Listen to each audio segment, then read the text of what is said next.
الصلاة خير من النوم۔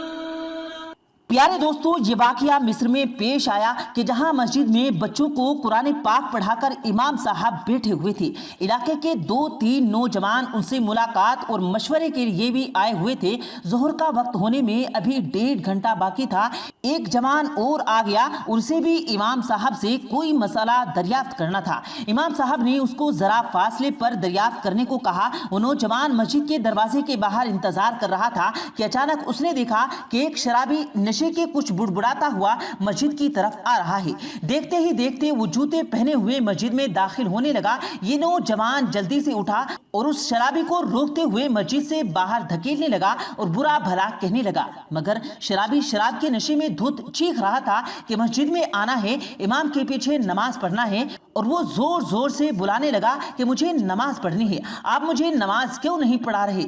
وہ نوجوان شرابی کو مسجد سے بار بار باہر دھکیل رہا تھا، جبکہ وہ باہر جانے سے انکار ہی کرتا رہا۔ امام صاحب کے دل میں خیال آیا کہ اللہ کا ایک بندہ شراب کے نشے میں ہی صحیح اللہ تعالیٰ کے حضور اپنی پیشانی رکھنا چاہتا ہے، اس کے اس مسجد کے شوق کی وجہ سے کیا عجب کہ اللہ کریم اسے اس گندگی سے نکال دے۔ ساتھ میں بیٹھے ہوئے لوگوں سے معذرت کر کے امام صاحب دروازے پر پہنچے، اپنے ہاتھوں سے شرابی کے جوتے اتارے، اس کو وضو خانہ لے کر گئے اور وضو کروایا۔ مکمل وضو کروانے کے بعد اسے اپنے ہاتھوں سے لے کر آئے، اپنی داہنی طرف کھڑا کر کے بلا وقت ہی نماز کی نیت باندھ لی، خوشحالی سے سورہ فاتحہ پڑھنا شروع کی۔ مصر کا رہنے والا وہ شرابی چونکہ عربی تھا، سورہ فاتحہ کی قرات پر اس کے اوپر دقت طاری ہو گئی۔ امام صاحب نے سورہ فاتحہ کے بعد سورہ الزمر کی آیت نمبر 53 تلاوت فرمائی، جس کا ترجمہ یہ تھا، اے میرے بندے جو اپنے اوپر زیادتیاں کر چکے ہو، اللہ کی رحمت سے مایوس مت ہو، بے شک اللہ سارے گناہ معاف کر دے گا، بے شک وہ بڑا غفور الرحیم ہے، بڑا رحیم ہے۔ اس آیت کے پڑھنے کے بعد امام صاحب نے رکوع اور سجدہ کیا۔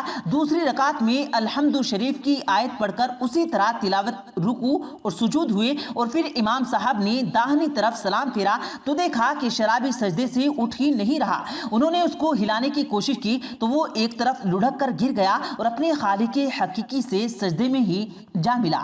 یہ امام صاحب کا جذبہ شفقت اور نسیاتی نبوت کا تافتی شعور تھا کہ انہوں نے نبی کریم صلی اللہ علیہ وسلم کی سنت کو تازہ کرتے ہوئے ایک شرابی کی نشے میں اپنے رب کے حضور سجدہ ریزی کی خواہش کی لاج رکھی۔ اس کو شرابی سمجھ کر نوجوان کی طرح دھکا دینے کی بجائے ان کو دل میں خیال آیا کہ میں دائی ہوں، دعوت دینے والا ہوں، اور دائی کی حیثیت ایک طبیب کی مانند ہوتی ہے۔ طبیب کا منصب یہ ہے کہ آخری درجے کے مرض میں بھی مبتلا مریض پر شفقت اور خیر خواہی کا معاملہ کرے، اور امام صاحب نے رسول کریم صلی اللہ علیہ وسلم کے جذبہ دعوت تبلیغی کو فالو کرتے ہوئے اس شرابی کو نماز پڑھائی اور توبہ کرنے کا موقع دیا، اور اللہ تعالیٰ کو اس کی توبہ اس قدر پسند آئی کہ اسے قبول کر لیا گیا۔ اگر امت مسلمہ کا ہر فرد جس کو اللہ تعالیٰ نے خیر الامت کا عظیم لقب دے کر نایاب نبوت کے اس منصب دعوت پر فائز فرمایا ہے، اسلام اور مسلمانوں سے نفرت کے نشے میں دھت لوگوں کو مریض جان کر شفقت سے ان کے ساتھ اپنے اللہ کے حضور سجدہ ریز کرنے کے لالچ میں ان کا حق ادا کرے تو نہ جانے کتنے کروڑ ہا کروڑ لا تقنطوا من رحمت اللہ کا نعرہ لگا کر سجدے میں جان دینے کے لیے تیار ہو جائیں۔ کاش کہ ہم اپنا منصب سمجھتے، کاش کہ ہم یہ جان سکتے کہ اللہ تعالیٰ کی رحمت غضب پر حاوی ہے۔ صحیح مسلم میں حضرت سیدنا ابو سعید خدری رضی اللہ تعالیٰ عنہ سے رسول کریم صلی اللہ علیہ وسلم کی ایک حدیث روایت کی گئی ہے کہ تم سے پہلی امتوں میں ایک شخص تھا کہ جس نے 99 قتل کیے تھے۔ اس سے پوچھا کہ زمین کے لوگوں میں سب سے زیادہ عالم کون ہے؟ لوگوں نے ایک راہب کے بارے میں بتایا۔ وہ اس کے پاس گیا اور کہا کہ اس نے 99 قتل کیے ہیں، کیا اس کے لیے توبہ ہے؟ راہب نے کہا کہ نہیں، تیری توبہ قبول نہیں ہوگی۔ غصے کے عالم میں بھی اس نے اس شخص کو مار ڈالا اور یہ 100 قتل کر دیا۔ پھر اس نے لوگوں سے پوچھا کہ زمین میں سب سے بڑا عالم کون ہے؟